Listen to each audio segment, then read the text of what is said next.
Welcome to Ochenta Stories. Recorded in bedrooms, living rooms, closets, and balconies in quarantine around the world. In each short standalone piece, artists, writers, creators, podcasters, and more answer the question, what do you want to hear when this pandemic is over? I'm your host, Lori Martinez. Today's story comes to us from Asheville, North Carolina, and is performed by an 11-year-old girl named Hunter Miyan. For those of us missing the school routine, quarantine relief gets us ready for back to school. Before we jump in, a note for listeners. Ochenta Stories is a globally crowdsourced show. We received submissions in English, Italian, French, Spanish, Korean, and Mandarin. We've produced each in its original language and in translation.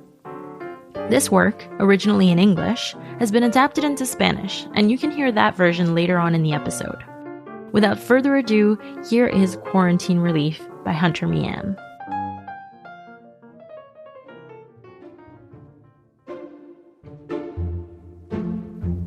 It was Monday, bland old Monday afternoon. On days like this, I basically moped around the house all day. I played with my sister outside for a bit. She was being really annoying, especially because she kept poking me. But that attempt to enjoy something ended with us being chased by bees.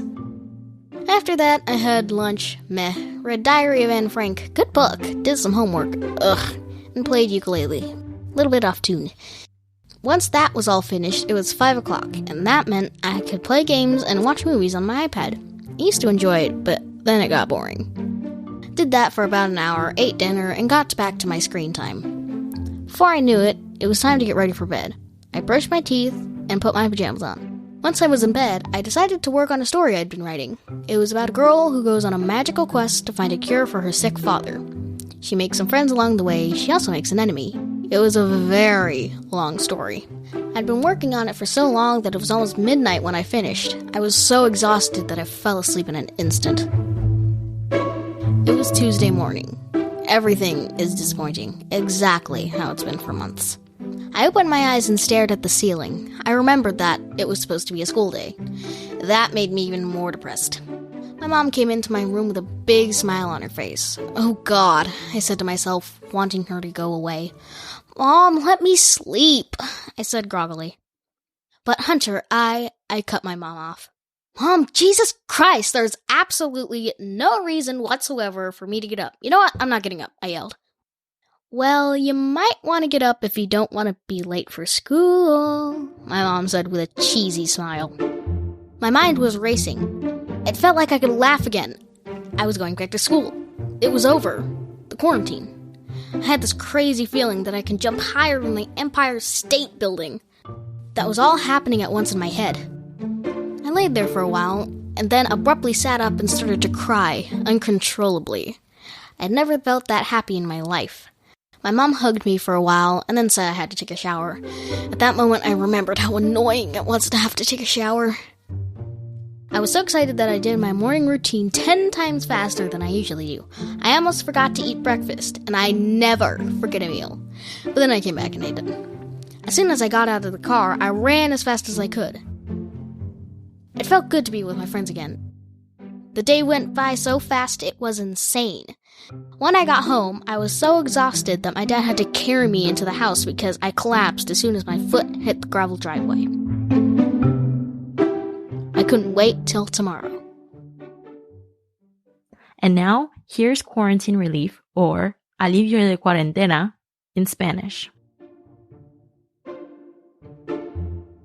Día 42 de cuarentena.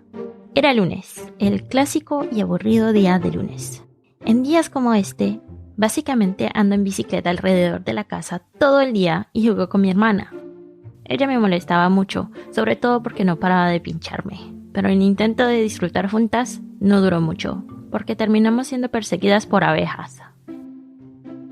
Después de todo eso, almorzamos. Leí el diario de Anne Frank, muy buen libro. Hice más tareas, y toqué el ukelele. No muy bien que digamos. Cuando mi día terminó, eran las 5 en punto, y eso significaba que podía jugar y ver películas en mi iPad. Lo disfrutaba, pero luego se volvió aburrido. Hice eso durante 1 hora, cené y volví a mi tiempo con mi iPad. Antes de que me diera cuenta, era hora de prepararme para ir a la cama. Me cepillé los dientes y me puse la pijama. Una vez en la cama, decidí trabajar en una historia que había estado escribiendo. Era sobre una muchacha que emprende un viaje mágico, con el deseo de encontrar una cura para su padre enfermo. Ella hace algunos amigos en el camino. También hace un enemigo. Era una historia muy larga.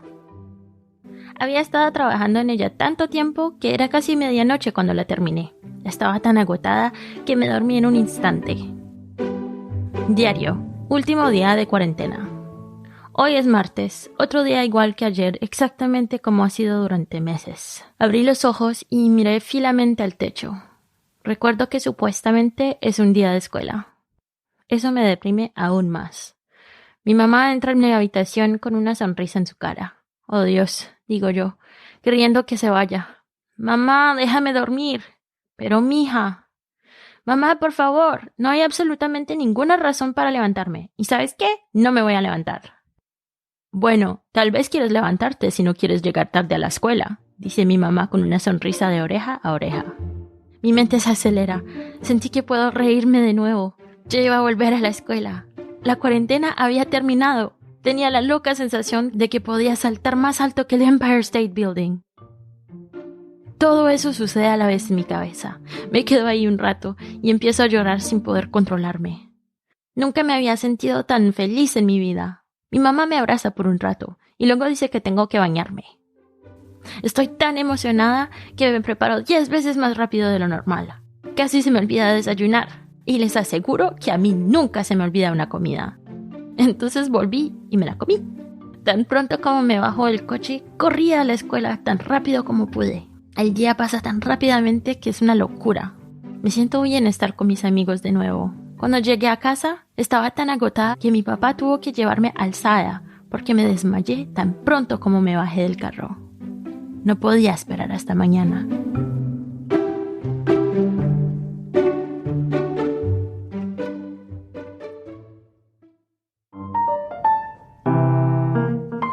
Hunter is an 11-year-old girl that loves Pokemon, fashion designing, and swimming. Hunter's mom, Elsie Escobar, is a podcasting veteran in her own right. Check out her Facebook group for women in podcasting, She Podcasts, and her other work at shepodcast.com.